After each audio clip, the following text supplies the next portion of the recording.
You know, some stories here on the channel, guys, are very fun to cover. Some are not. This is certainly one of them. Actually, an update to a story we covered many months ago, I believe back in March, when it was Tyler Barris who was actually receiving a 20-year sentence for partaking in this incident. Updates on that same story, guys. His co-op, or a little bit of it, his partner in making these calls, or this swatting prank, as so we're going to call it, guys, that being Casey Viner. Now, updates, he has received 15 months of sentencing, going to prison as well, for playing his part in this actual prank, which did result in a murder of a man known as Andrew Finch as well. Unfortunately enough, the man who went to the door of the address given by Casey Viner as well with this crazy story. So I hope you guys all do enjoy breaking down this story very fast. It was actually Casey Viner alongside Shane Gaskell, both two Call of Duty players playing online, apparently very upset about a match and reportedly a $1.50 wager, which actually led to these two talking amongst Twitter as well as in the game, and Twitter DMs actually led to Casey Viner apparently being taunted by Shane to do something to him, right?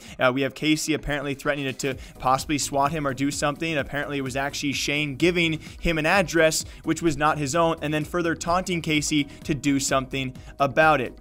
The first thoughts there, what are you doing? First of all, you're talking to a guy who is threatening you online over a $1.50 wager, then you give him a fake address, then you taunt him to do something about it to an address that you don't know who it belongs to.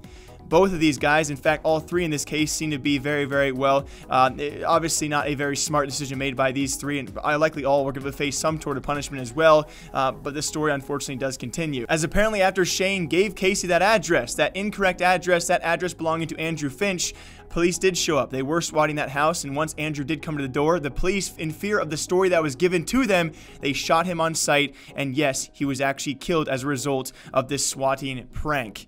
You know, I think I stand with a lot of you guys out there who say that anyone involved in this, yes, they should be going to jail for a very long time, but with the story they were given, you know, it's a whole nother argument to talk about. Do we blame the police for shooting him on sight? With the story they were given, apparently it was actually Casey alongside Tyler, who we talked about earlier. Tyler has now been given a 20-year sentence, Casey 15 months, but they both partook apparently in the call that took place, where they said apparently it was actually this guy at the reported address who ended up being Andrew Finch. They thought it was going to be Shane Gaskell. Either way, a terrible thing to do. They told the police the story of apparently how he had shot his father. He was holding his family hostage, had also doused the entire house in gasoline, and were about to light it, or might have lit it as well.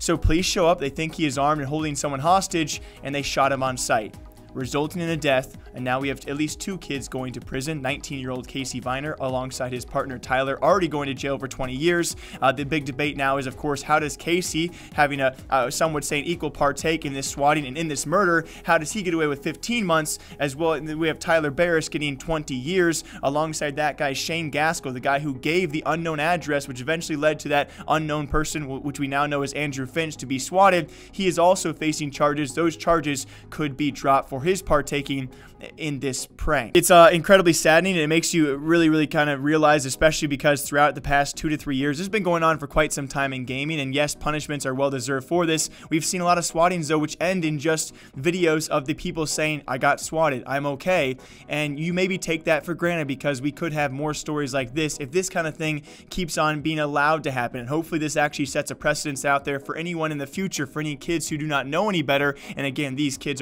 they're not kids, right? These are older teenagers, if not in their early 20s. They should know not to swat people that can result in murder, and especially make up a story along with the swatting.